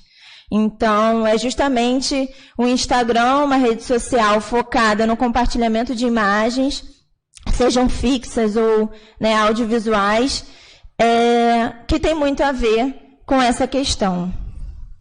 Então, meu objetivo geral é analisar de que forma, né, a interação mediada cotidiana entre Francisco e seus seguidores pode contribuir para uma transformação na maneira em que os mesmos se conectam com a figura pública do Papa. E aí eu tenho os meus objetivos específicos, que é analisar quais são os tipos de conteúdo postados no Instagram do Papa que reverberam mais, que tem mais ressonância, e por quê. E também investigar os estilos, os formatos, né, os recursos das postagens no Instagram para verificar a natureza dessa interação entre os seguidores e o Francisco. Então, meu corpus é a conta oficial no Instagram do Papa, nas publicações de março e abril de 2018. E por que esses 2 meses? Março desse ano abarcou a preparação de uma das grandes festividades da Igreja Católica, que foi a Páscoa. Então, Francisco, ele publica também conteúdos de cunho político, social, eu vou até mostrar mais para o final algumas publicações que ele consegue mesclar tanto temas políticos, sociais, e no final ele lança um ensinamento religioso a partir daquilo. Então, a minha ideia aí era observar se no mês que a igreja está tão focada para uma grande festividade, se abriria a mão de fazer publicações de temas mais laicos, digamos assim. Então, a minha dissertação está estruturada da seguinte forma. No primeiro capítulo, eu trago um panorama da Igreja Católica e a relação dela com a mídia, né? Aqui eu inicio falando sobre a comunicação, segundo alguns documentos do Vaticano. Eu fiz uma pesquisa documental quanto a isso, para a gente compreender como veio, né, essa relação se construindo. A igreja, todos sabemos, nem sempre foi adepta aos meios de comunicação, né? E aí eu trago ponto também que fala sobre as fases dessa relação igreja e mídia. No início era censura, depois era uma desconfiança, mas a igreja começou a usar esses meios de comunicação de massa para difundir as suas mensagens. Depois já é uma questão de observar essas tecnologias, essa aceleração da contemporaneidade. A quarta fase já é mais voltada para o latino-americano, né? Quando a igreja começa a fomentar uma comunicação mais popular, né? Durante o regime militar. E estamos agora na quinta fase, que é quando a igreja entende que vivemos uma cultura midiática, que os meios de comunicação não são apenas instrumentos, né? A gente vive num ambiente comunicacional. E então a gente também vem trazendo essa crise cultural e religiosa que veio fazendo com que a igreja se aproximasse mais desses meios e, consequentemente, a busca de aproximação dos seus fiéis, dos fiéis perdidos, ou então de potenciais fiéis. Então, não foi simplesmente, agora eu quero ser amiga deles. Não. Teve todo um motivo por trás. A igreja vem perdendo os seus fiéis e ela precisou agir de alguma forma. Então, a crise cultural e religiosa vem aqui para explicar justamente isso, né? As pessoas, a modernidade chegou com a exaltação da racionalidade da ciência, né? Coisas que antes não eram prevalentes, então as pessoas começaram a ver a religião como um aspecto da vida e não um aspecto central. A igreja, então, vê uma dificuldade maior de tentar ser o centro da vida, não que ela tenha sido, de fato, mas a pretensão dela era essa. Então, ela já enxerga dificuldade. E depois a gente vem pensando também na concorrência das religiões, porque justamente essa racionalidade exaltada, essa ciência na modernidade, ela vem desenvolvendo, ela vem se fortalecendo, principalmente hoje na era contemporânea. E hoje a gente consegue falar, justamente por isso, mais abertamente sobre o ateísmo, o agnosticismo, religiões que não são de vertentes cristãs, coisas que antigamente era muito complicado, né? Não que hoje seja fácil, mas existia uma linha muito, muito mais tênue para se falar disso. Quem não era cristão era perseguido. Então, hoje a gente ainda tem um diálogo mais aberto quanto a isso. Então, justamente por abrir esse diálogo, é que a igreja vem, né, nessa linha. Meu Deus, e agora? Se eu não aderir aos meios de comunicação, isso também não significa que todos os católicos estejam no ambiente digital. Mas, sim, ela precisa, tanto que ela não saiu dos meios de comunicação de massa. Ela só aderiu ao ambiente digital. Então, ela quer ali pegar todo mundo em todos os lugares. E eu acredito que utilizar um perfil do Papa seja uma questão de personificar a fala da igreja. Que eu acho que dá uma sensação, ou pelo menos ela busca provocar a sensação de uma proximidade humana. O Papa e o seguidor, né, seja ele católico ou não, porque a gente sabe, né, que o Papa vem também aderindo pessoas que não seguem o catolicismo, e do que se fosse uma página institucional da igreja. Mas, ao mesmo tempo, quando o Papa fala, é a igreja falando. Então, ela brinca, né, é um homem que está ali, mas é a voz da igreja. Então, é uma forma de se aproximar e enviar o recado dela. E aí, no meu próximo subcapítulo, eu venho trazendo uma trajetória mais da igreja com as tecnologias, como se deu.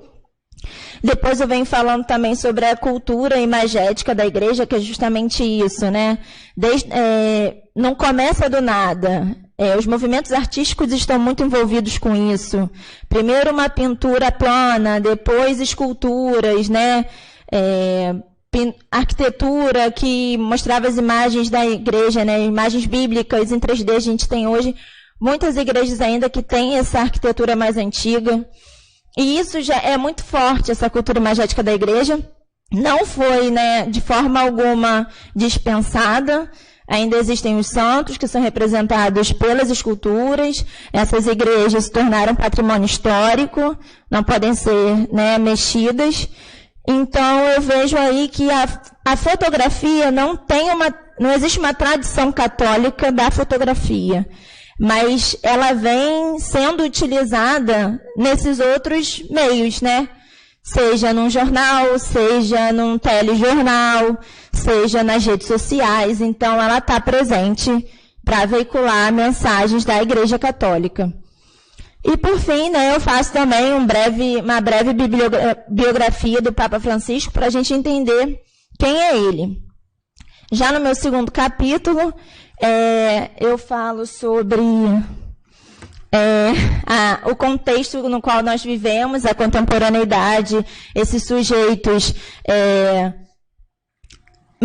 com identidades imóveis, né, que o tempo inteiro elas podem se transmutar.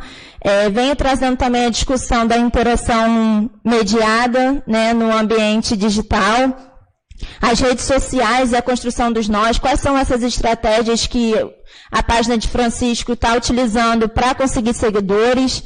O cotidiano, né, que está sendo atravessado por essas mídias, essas interações no cotidiano desses seguidores. Não precisa esperar uma matéria jornalística passar, a gente já sabe sobre o Papa.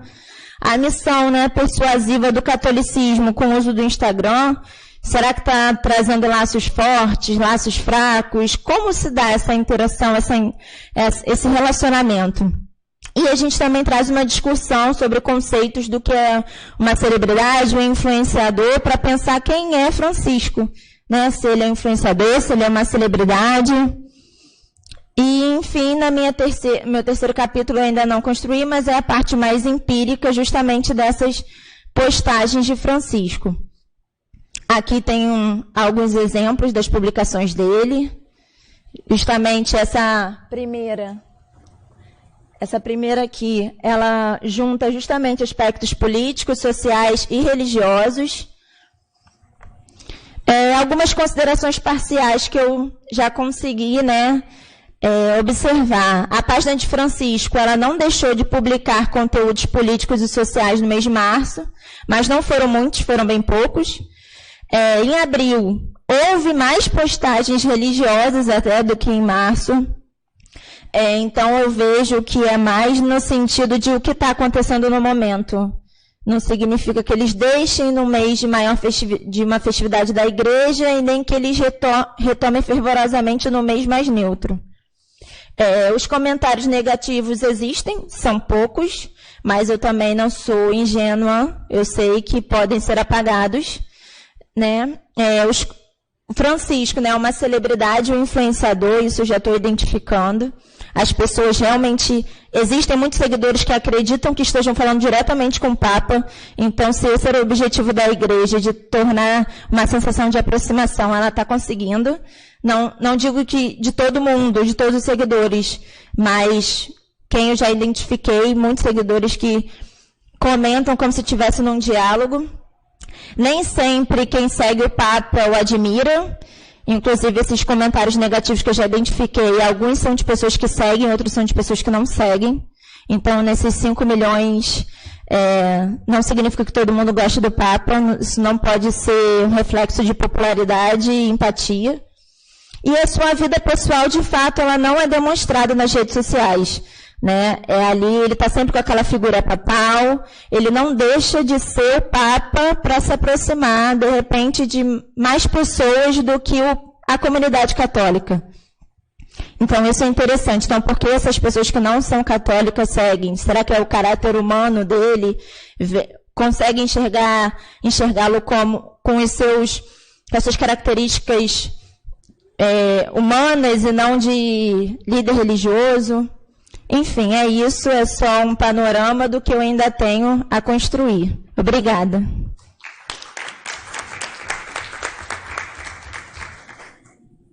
Bom, obrigada, Letícia. Foi a última apresentação. Antes que eu esqueça, tem livros lá fora à venda, da Soledade, que se apresentou hoje de manhã. Então, né, se vocês tiverem interesse, dá uma olhadinha nos livros.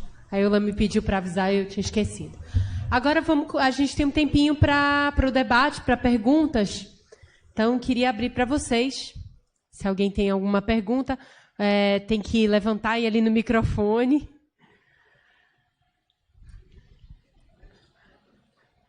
Que bom, né? Sempre tem aquele momento tenso, assim, que a gente... Eu não queria ser a primeira, mas... Oi, gente. Eu queria levantar uma questão para a Marina. Achei seu trabalho muito legal. Queria até que a gente trocasse depois para eu ler. Foi? Mas, assim, o que me levantou de questão é que você está analisando o público jovem que está consumindo meme, né? E você falou em certos momentos que esse público, quando ele está offline, ele se sente longe daquele conteúdo, mas até que ponto, eu acho, nessa sociedade em que a gente vive, né, onde está todo mundo com o celular na mão aqui, ouvindo vocês, mas também online, a gente está efetivamente offline, e até que ponto a gente pode considerar que esses memes não estão saindo também, né? Porque se a gente for pensar na teoria do meme, existem memes pré-internet e os memes, eu acho que eles estão cada vez mais saindo, né? Tanto na fala quanto em expressões ou em hashtags que vão para a rua, enfim. Mas a minha dúvida é se você considera esse tipo de coisa no seu trabalho. E eu queria muito que você me passasse depois para eu ler. Mas parabéns, obrigada. Bom, meu nome é Eula Cabral, né? Deixa eu fazer. Primeiro, assim, parabéns a todos, né? A todas que estão aí na mesa. Os trabalhos estão excelentes. Realmente, Andréa tem trabalho, mas vale a pena, né, Andréa? Bom, a partir da pesquisa de vocês, eu gostaria que cada um falasse, até refletisse, até mostrasse para a gente essa questão exatamente da influência da internet, a partir do trabalho, tá? A influência da internet sobre o brasileiro. Nossa, pergunta difícil, gente. Mais alguém?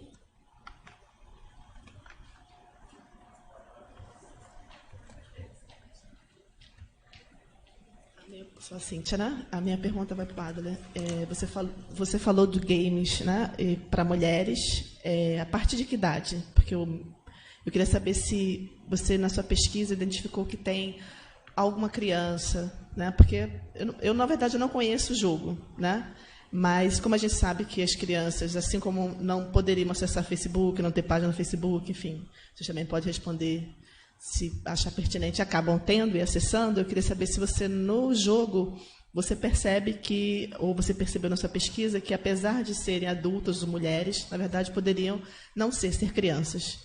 Se você tem, e se isso te inquietou de alguma forma, né? E, de um modo geral, para vocês que falaram acerca da internet, exatamente esse universo infantil, né? Se vocês, em algum momento, se questionaram em relação a isso, né, na utilização da rede, né, com relação às crianças, porque diz que as crianças não podem ter perfil, enfim, né, mas todo mundo tem, né, e como é que é isso do ponto de vista de políticas públicas? Obrigada. Tem mais uma pergunta, então? A gente pode fazer rodada de quantas, Eula? Faz todas?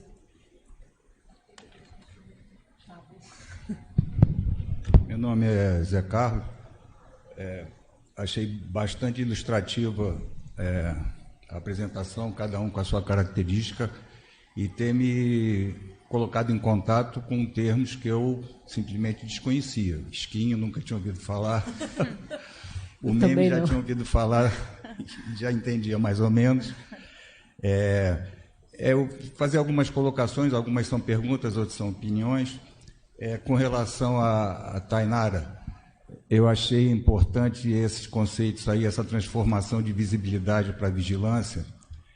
Inclusive, me reportou um caso que eles trocam informações, né, de comunidade sobre movimentos de lugares perigosos e tal, E isso foi usado recentemente contra eles, porque isso foi entendido como se eles estivessem espionando o movimento da tropa, da polícia que estava invadindo, quando eles pegaram celulares que eles tinham desconfiado de jovens da comunidade, e isso foi, inclusive, usado como elemento de acusação, pela troca de mensagens dos policiais que estavam invadindo. Então, isso me veio essa lembrança que realmente isso dá uma visibilidade maior, mas também a vigilância serve como vigilância. Aqui a Letícia. Letícia, eu fiz me lembrei dessa evolução da igreja, adaptação da igreja a tempos modernos, né? Mais uma vez eu vi uma palestra já bem antiga. Ele era um grande dono de agência de propaganda. E acho que não foi com o Jô Soares, não sei, uma entrevista, mas uma coisa bem antiga. Ele dizendo que a igreja, essas estratégias de marketing ao longo dos tempos, a igreja já usava há muito tempo. Então, aí ele fazia comparações. Falou, até com a Coca-Cola, não sei, um produto qualquer. Ele falou, a igreja tem uma logomarca, sempre teve, a cruz. A divulgação do produto faz através das missas. E uma coisa que eu achei interessante que falou, e pesquisa de mercado eles sempre fizeram também, pelo confessionário. Eles ouvem todo, eles veem como a comunidade está procedendo, quais são os pecados, o que está rolando, e eles já faziam pesquisa de mercado há muito tempo atrás. Então é isso, obrigado.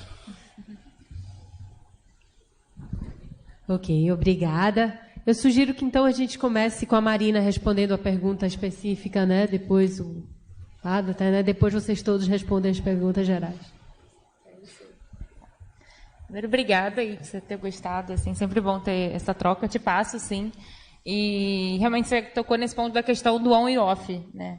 E eu acho que foi bom você perguntar, que pode não ter ficado claro.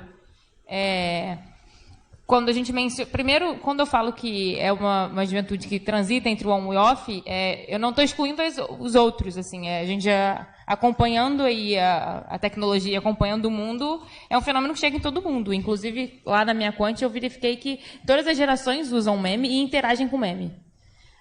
O que me fez partir para o jovem é que a forma dele interagir, a familiaridade dele com esse conteúdo é diferente. E claro que transcende. O motivo de eu fazer estudos de recepção, a gente batalhou e reformulou a nossa metodologia, foi um processo árduo. Porque como achar uma metodologia que desse conta de não olhar o meme por um fenômeno que ficasse ali dentro do digital. Porque se a gente está falando de cotidiano, a gente está falando dos dois, né?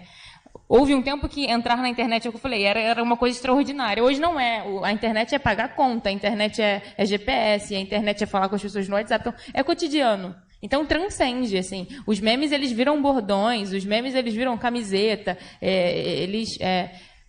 É muito essa ideia de mostrar que meme, por mais que hoje a gente tenha uma ideia estética do que é um meme, ele é mais que isso. Ele é um conteúdo que vai se ressignificando. Então, são ideias, ideologias, opiniões, coisas que estão contidas ali. E, com certeza, ele ultrapassa. Tanto que eu acho que, se a gente quiser entender o quadro de eleições do mundo, o nosso quadro de eleição agora, que muitas vezes as pesquisas não estão dando conta de entender, né? Esse resultado do primeiro turno em muitos estados, assim, aqui no estado do Rio, a pesquisa não estava apontando esse segundo turno que a gente tem agora, porque tem certos conteúdos que a gente não consegue mapear, principalmente o conteúdo que está dentro do WhatsApp, que é criptografado. E é ali que está rolando muito desse conteúdo que a gente chama de dark social. Então, se da noite para o dia, se 2 dias antes da eleição entrou um outro conteúdo ali muito potente, e acredito que tenham muitos memes ajudado a disseminar esse conteúdo, isso realmente impacta. Eu acho que isso sai completamente do online, isso vai para o offline também. Então, tem essa troca, assim. Não sei se eu te respondi, mas acho que era isso. E agora acho que eu passo para o Adler, né?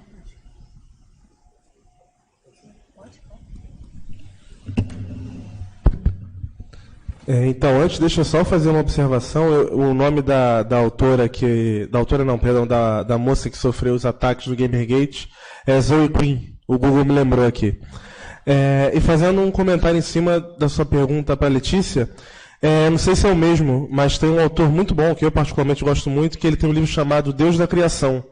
Adilson Xavier é o nome dele. Que ele faz exatamente essa análise da logo... do logo da cruz como logo, né? Ele fala lá da margem horizontal, a margem vertical da cruz, cada uma representa alguma coisa. Respondendo à pergunta, desculpa, esqueci seu nome, Cíntia. Então, eu particularmente entrevistei a menina mais nova que eu entrevistei tinha 15 anos, né? Foi algo que eu preferi porque eu poderia fazer alguma pergunta que não fosse bem interpretada ou pela menina que eu estava entrevistando, tinha 14 anos. Ou então ela talvez não fosse realmente entender a pergunta, enfim. Mas no evento que eu fui e que eu entrevistei essas jogadoras, tinham muitas crianças, meninas, vou chutar 10 anos, 11 anos, até menos, em fila para jogar exatamente esse jogo que eu trouxe. Isso varia de jogo para jogo, mas especificamente do League of Legends, tinha sim bastante criança jogando o jogo, bastante garotas e garotos também, crianças jogando o jogo. O que eu observei nesse contato pessoal é que não tinha nenhum tipo de ataque ou nenhum tipo de preconceito contra elas na fila, nem nada do tipo. Mas na internet o anonimato deixa todo mundo mais valente, né? Então... Respondi? Assim. José, né? Não foi bem uma pergunta, mas só comentando. Essa questão da vigilância a gente viu muito através das entrevistas que a gente fez, né? De como essa vigilância se materializa no dia a dia. Por exemplo, alguém aqui anda com nota fiscal do celular na rua? Não, né? Então, essa era uma dessa questão da vigilância, de você pedir para a pessoa mostrar a nota fiscal de celular para justificar o fato dela estar com o celular na mão. Isso seria uma tentativa também de silenciar, de inibir qualquer tentativa de filmar uma ação, de certa forma. E também tem outro exemplo da página Maré Vive, que acho que é a maior página de ativismo, de mídia ativismo que a gente tem hoje no Rio, que ela foi hackeada, não foi hackeada, criou-se uma página fake da Maré Vive, e que nessa página compartilhava-se um conteúdo em que exaltava traficantes e etc. E comprometeu os próprios mediativistas. E a linguagem que tinha nessa página não era uma linguagem que os moradores usavam, era uma linguagem muito característica de certo grupo, de um certo grupo. E que aí foi que eles recorreram à mídia para poder, de fato, desmentir essa página fake que estava comprometendo, tipo, os traficantes mesmo ameaçavam eles passaram a sofrer ameaça dos dois lados, uma vez que eles faziam publicavam diversos conteúdos impróprios no nome da Maré Vive, dos ativistas que produziam isso. Então a gente vê essa vigilância e essa tentativa de silenciamento também muito forte. Eu não sei se eu respondi tudo certo. Acho que eu também tenho que responder uma coisa. Então, quanto ao seu posicionamento, achei muito válido. Inclusive, eu utilizo justamente essa abordagem também para tratar da comunicação da igreja no decorrer dos anos. Não trouxe aqui por questão mesmo, né, de encurtamento de tempo, mas, assim, de fato, existem esses estudos que a igreja sempre teve um logo que é a cruz. O sino também é visto, né, como um meio de comunicação, porque, principalmente em cidades pequenas, quando o sino, desde sempre, quando o sino batia, a quantidade de badaladas significava ou uma notícia ruim, ou a hora da missa, ou uma boa notícia, ou uma festa. Então, de fato, a igreja, por isso que eu acho tão enriquecedor a gente tratar da igreja da comunicação como ciência, porque isso é muito possível. A igreja católica, ela tem uma dimensão fora do comum, é uma instituição muito rica, no aspecto comunicativo. A gente tem muita coisa para pensar a respeito. Então, de fato, não é de agora, e é uma coisa que a gente realmente tem que considerar quando a gente começa a falar sobre a presença dela nas redes sociais, mas não foi só agora que ela está se reinventando. E não foi só com os meios de comunicação de massa que ela começou essa inserção no meio comunicativo. Muito obrigada pelo seu comentário, foi de grande valor.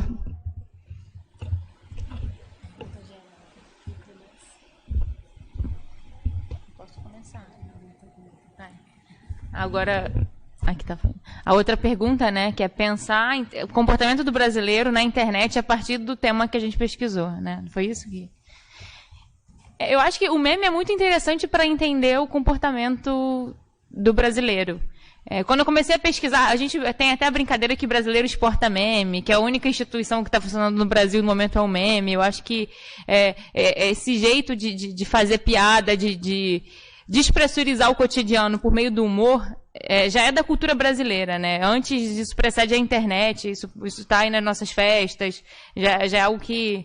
Essa imagem do malandro, essa coisa arte a graça da desgraça já faz parte. E foi até uma hipótese que eu trouxe no início da minha pesquisa, de entender se essa crise e essa relação de cinismo, de descrença na política, era muito por uma questão brasileira. E aí eu me surpreendi quando eu comecei a encontrar vários estudos de meme no mundo inteiro, e estudos de crise na democracia e desconfiança no mundo inteiro, em países onde a economia é diferente daqui, onde os índices de corrupção são bem menores que aqui, e vi que não era só esse o fator, assim. Então, não é só uma questão de corrupção, não é só esse cenário. São mais cenários envolvidos. Mas eu acho que quando eu comecei a entender participação na internet, o Brasil é um dos povos mais ativos em rede social. O Facebook hoje ele é acho que é o segundo povo que mais está ali no Facebook. Índia, Estados Unidos, China e Brasil são países que são muito ativos. Então, essa questão de participar, de opinar.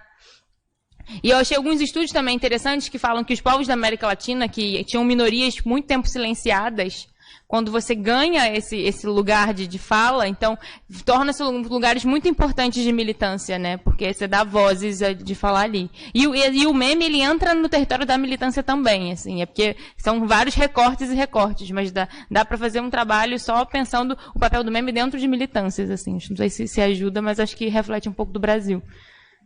Não sei quem...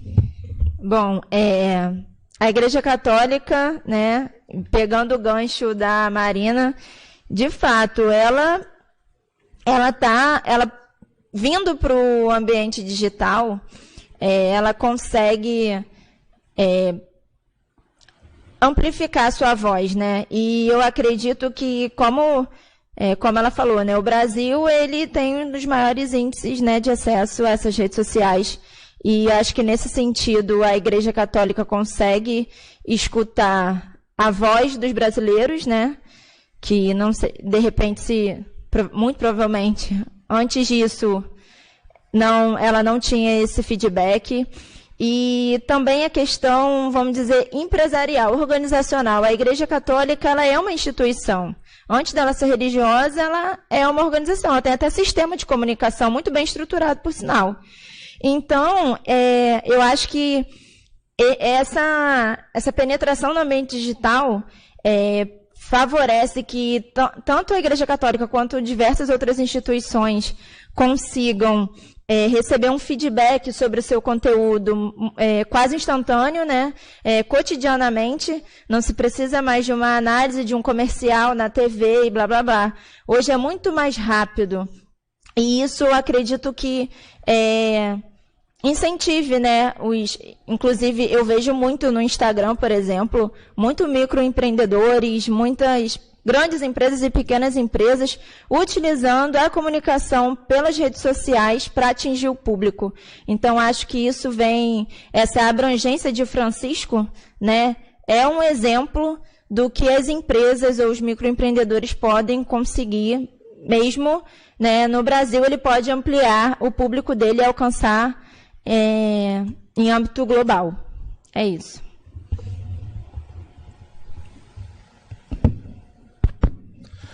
Então, essa pergunta é complexa, né?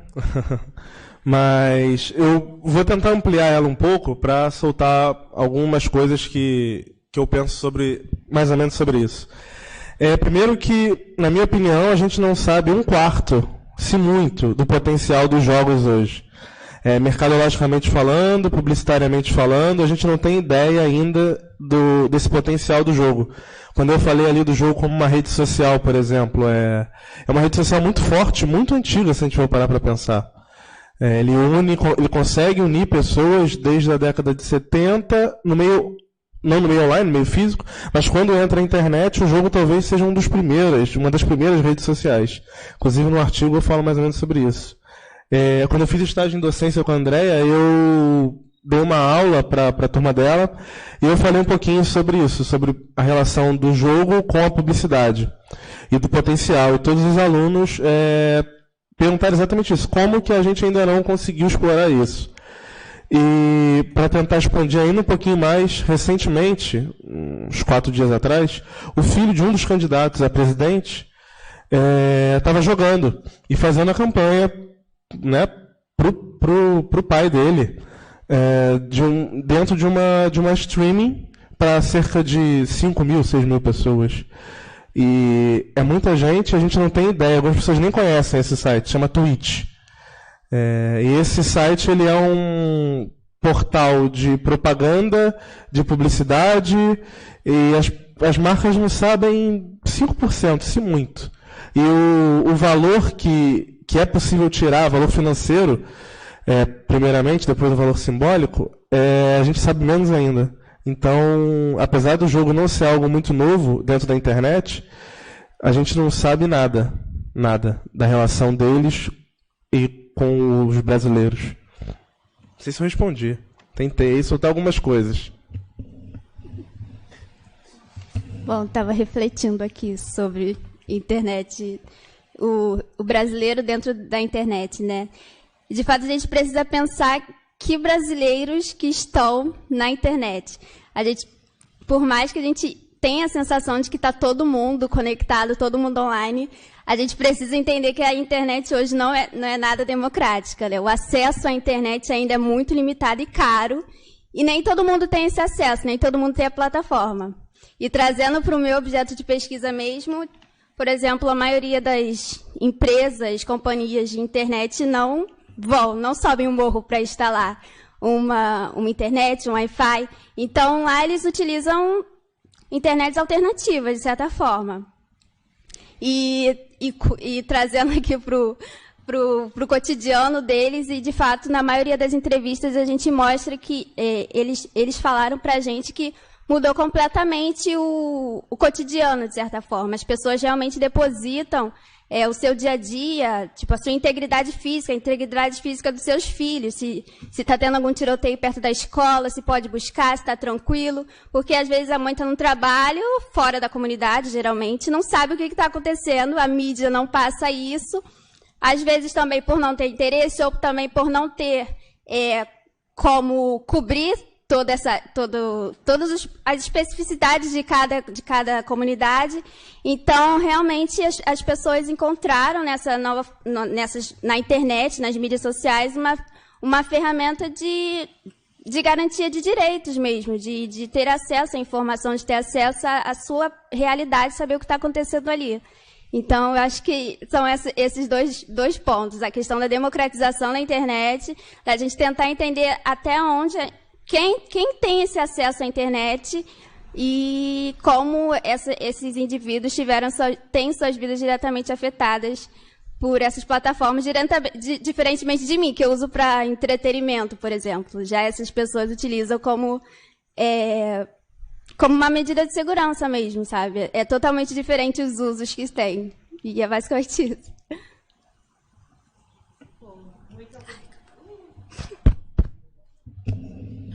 Muito obrigado a Tainara, a Adler, Marina, Letícia. Estou muito feliz de estar aqui com vocês, orgulhosa também. Muito obrigada a todo mundo que veio para ouvir a gente aqui. Eu acho que se alguém tem mais alguma pergunta... Não, né? São 15 para as 6, a gente pode terminar. Oi? Ah, verdade. Só lembrar para vocês a programação de amanhã. Continuamos. Amanhã, às 9 horas, a gente tem a mesa de abertura, né? Competências informacionais, estéticas e comunicacionais com Marcos Schneider e Simone do Vale, que também são pesquisadores do grupo Emerge. Das 10 às 11, a gente tem uma mesa com a emergência das redes sociais e digitais, com Bruno Lima Rocha, Sérgio Denicoli e Renata Souza, que foi recentemente eleita como deputada estadual aqui no Rio de Janeiro e também é pesquisadora de comunicação, pós-doutora, do Emerge também. E depois temos uma outra mesa das 11 às 12, né, com a Maria Érica de Lima, Bruna Franco e Camila Magalhães, Folk, Comunicação e Mídia Regional.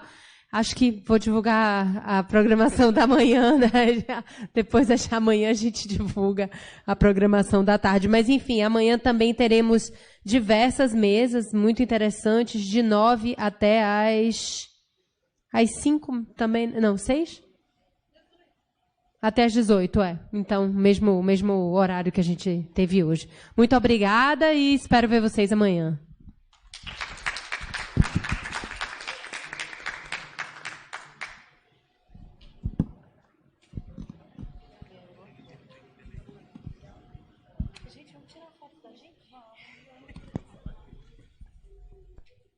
Ninguém quer sair, né? Tá todo mundo aí, ó.